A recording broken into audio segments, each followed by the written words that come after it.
Well, identical twins have a very special bond that only they can truly appreciate. But 61-year-old twin sisters Jane Wharton and Marjorie Meal were willing to risk that bond for a shot at younger looks. They signed up for experimental surgery that might change their identical appearance. Here's Paul Moniz with a story of double trouble. Oh, the Doublemint twins. Identical twins Jane Wharton and Marjorie Meal, both 61, still dress alike, have the same hairstyle. Looking at each other was like looking in the mirror. But as they got older, neither of these grandmothers was particularly happy with what they saw.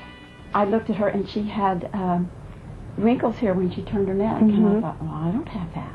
She asked me, do I have that? And I said, she looked at me, she went, you do. The twins wondered how they might tame Mother Nature.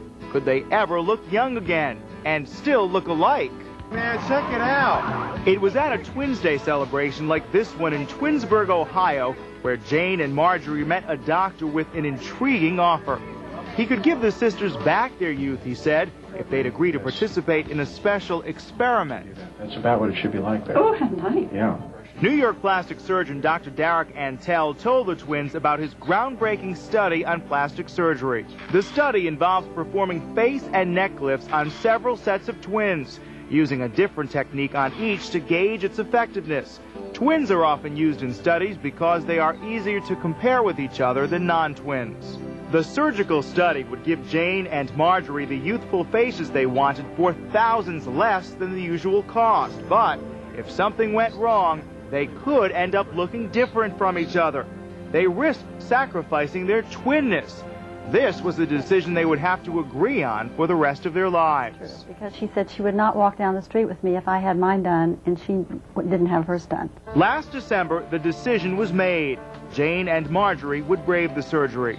Dr. Antell is aiming to design a better facelift and prove that factors like smoking and sun exposure can cause premature aging. Believe it or not, these two 59-year-old women are identical twins. The woman on the far side, on the right, lived in California, had a lot of sun exposure and admitted to a lot of stress, and smoked and used alcohol. The twin nearer to me did not do any of those things. Surgery will turn back the clock, but there are risks. They include bleeding, infection. The surgery for Jane and Marjorie takes 2 hours under local anesthesia and sedation. Blue marker is used to guide the scalpel. Since each twin has identical DNA, Dr. Antell will use slightly different surgical techniques for face and neck lifts on each. Then compare the results. As we follow them over 5 or 10 years down the road, we're curious if one technique may look like it holds up better than the other. Jane and Marjorie, like the other twins in the study, say they'll worry about that problem when the time comes. For now, the results are dramatic. Here's Jane and Marjorie before, during recovery with ice packs, and 8 days after. Quite a change. It's exciting. More so than I ever thought it would be. Me too. I never dreamed it would be that refreshing, actually. Cats are back. Jane and Marjorie couldn't wait to show off their new faces. We found them shopping on Madison Avenue and stopping awestruck at every mirror. I can't wait to see our husband's expressions. Can you? Glad we did it. I'm glad we did it too. Well, Jane and Marjorie are already getting compliments. Marjorie tells extra friends who didn't know about the surgery are asking her now if she's lost weight or bought some new makeup.